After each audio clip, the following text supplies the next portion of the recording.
Mga minamahal ko mga kapatid kay Kristo Jesus, sana po kayo ay nasa mabuting kalagayan. Una, congratulations sapagkat ngayon ay ika-siyam na simbang gabi na. Palakpakan naman natin ang bawat isa sa loob ng siyam na gabi.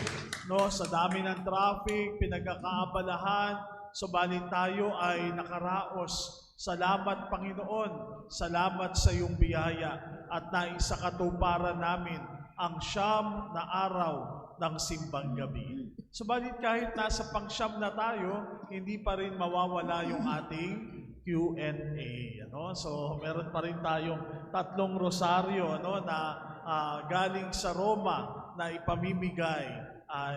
Sana yung mga, lalo na yung mga wala pa mga rosaryo, mga kuha nitong rosaryo galing sa Roma. Hindi ko alam kung madali o mahirap yung aking mga tanong ngayon. So yung unang tanong natin, by the way, ang tema ng ating pong mga pagbasa ngayon ay patungkol po doon sa pipi na nagsasalita na. At sino yon? Si Zacarias. So hindi pa ho yun yung tanong. Yun lang ho yung tema natin. Para at least alam natin na gano'n yung mga linya ng mga tanong ni Father. Unang tanong, dahil mahilig si Father sa mga kasabihan, yun uli ang tanong. Anong salita na nagsisimula sa letter P? Letter P, pakwan.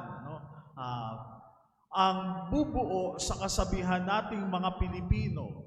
Sabi ng kasabihan, ang tunay na pipi ay hindi ang walang salita, kundi yung taong walang blank. Ang tunay na pipi ay hindi ang walang salita, kundi ang taong walang pakialam. Palakpakan natin siya. Hindi nyo alam yun, no? Congratulations. Tingnan natin tong isa. Pabilisan ng pagtataas ng kamay. Sa Old Testament, narinig natin, by the way, si Zacarias, umawit ng papuri. Sa Old Testament, ang tawag natin doon sa aklat ng awit o ng psalm, ng mga salmo, yun ang tawag natin doon sa aklat na yon. Sino yung, hinahanap ko yung tao, sino yung major contributor ng Book of Psalm o aklat ng mga salmo? Yun nandun sa dito. Sino po? Nauna po ata yung nando doon sa Lance, doon sa pinakadulo. Ayun, sa may gate. Dito sa gitna. Lance, sa gitna. Ayan, doon sa dulo. Ayan. King David. Palakpakan natin siya, Ako, ewan ko kung merong nakakaalam nitong last na question, Ano ang title ng kanta ni Sharon Cuneta? Balutin mo ako ng hiwaga ng iyong pagmamahal. Yan, naka-blue. Bituing walang ningning. Ayan, palakpakan naman natin. Congratulations, Yun din po yung puntos ng aking pong mga pagninilay ngayon, Ngayon, nasa ika-siyam, nasa panghuli, nasa katapusan na tayo ng ating pagsisimbang gabi. Kumusta? Anong pakiramdam natin? Ay, salamat Panginoon at nakatapos na naman ng siyam na araw ng pagsisimbang gabi. The church gives us today a very beautiful sign, a very simple but a powerful sign, na kapag tinatanong natin, paano ba natin malalaman na malapit na ang Pasko? Kayo, paano nyo ba nararamdaman na talagang malapit na ang Pasko?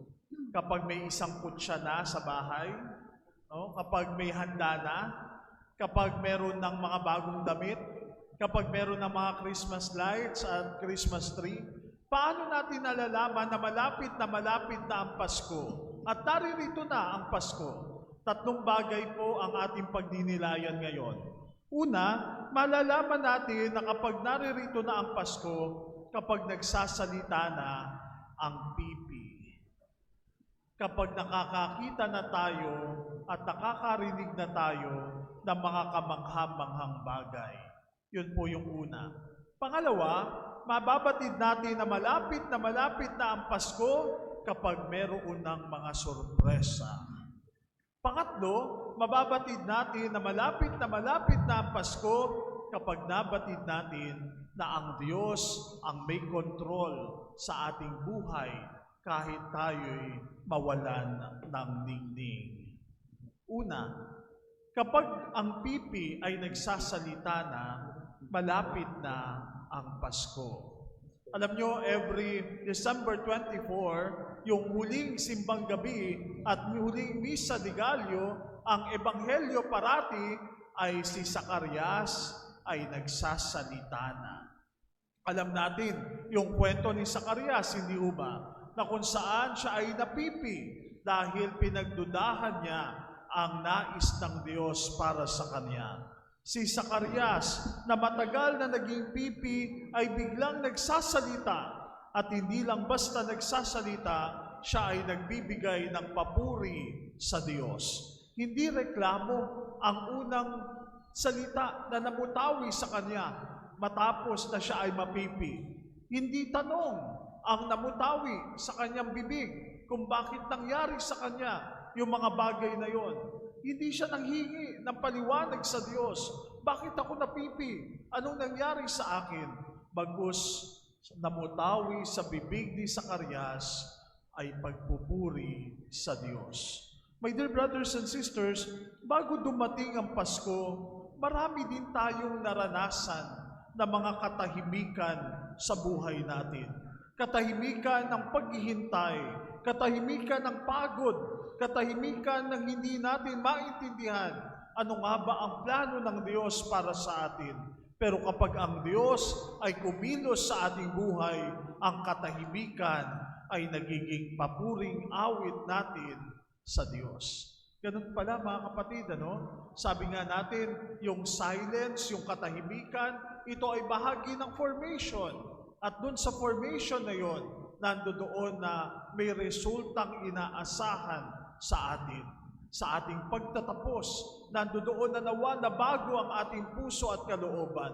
Nawa mas naunawaan natin ang misteryo ng ating pananampalataya. At imbis na pagdududa, ang ating nawang maging tugon ay papuring awit sa Diyos. Christmas is not first about decorations or gifts. Christmas is when praise returns to the lips and hope returns to the heart.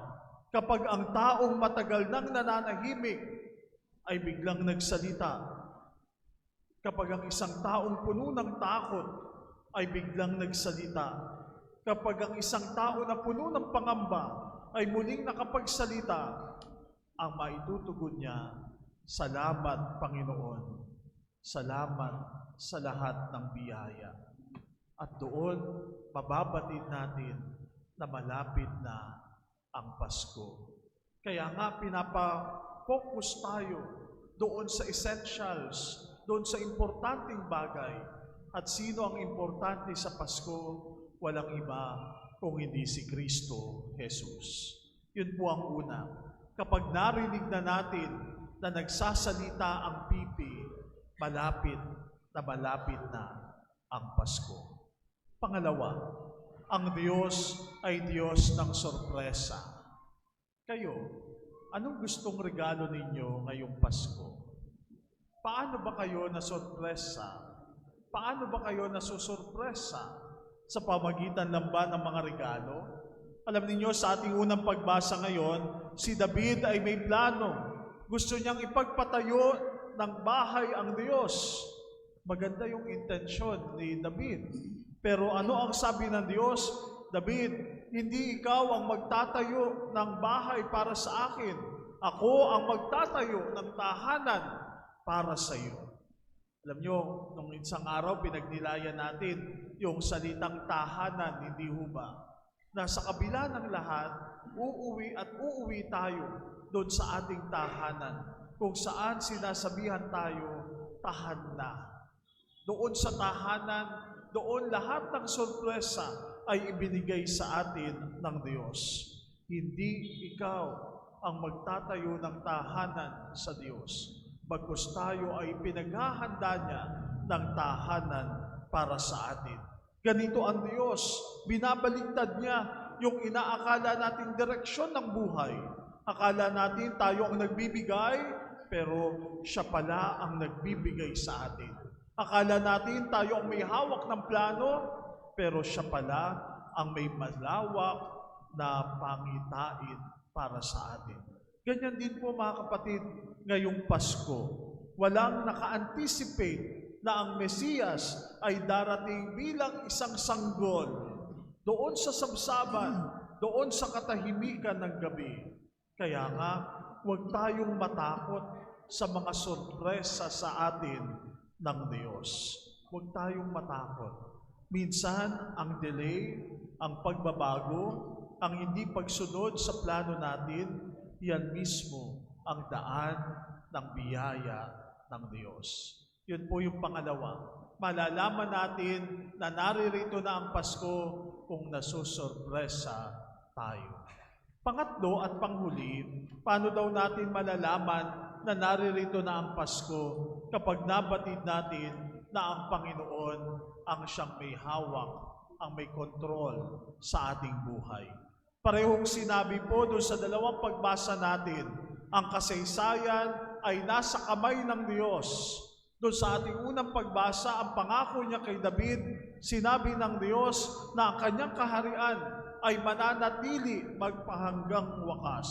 Sa awit ni Zacarias, ipinapahayag niya na ang Diyos ay tapat doon sa kanyang tipan at ililigtas ang kanyang bayan. Kahit po doon sa tila baga magulo ang mundo, kahit parang tahimik lang at walang ginagawa ang Diyos, He is in control. Christmas reminds us that God does not shout to control history.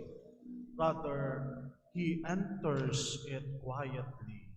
Sa isang bata, sa isang pamilya, sa isang pangako na unti-unti niyang tinutupad sa atin. Kapag alam mo ang Diyos ang may hawak ng buhay mo, kahit hindi mo pa nakikita yung buong kasagutan, may kapayapaan sa ating puso at kalooban. Mga kapatid, tatlong bagay po ang pinagnilayan natin ngayon. Paano natin mababatid na naririto na ang Kapaskuhan? Kapag nakakakita na tayo ng mga kamangha-manghang bagay, kapag nasusurpresa tayo dulot ng Diyos sa atin, at kapag nabatid natin na ang Diyos ang siyang may kontrol, may hawak sa ating buhay. Mga kapatid, Pasko na po bukas, Noche Buena na. Sana patuloy natin na tingnan at mapalalim ang ating pagkakilala kay Jesus na darating sa ating buhay. Amen.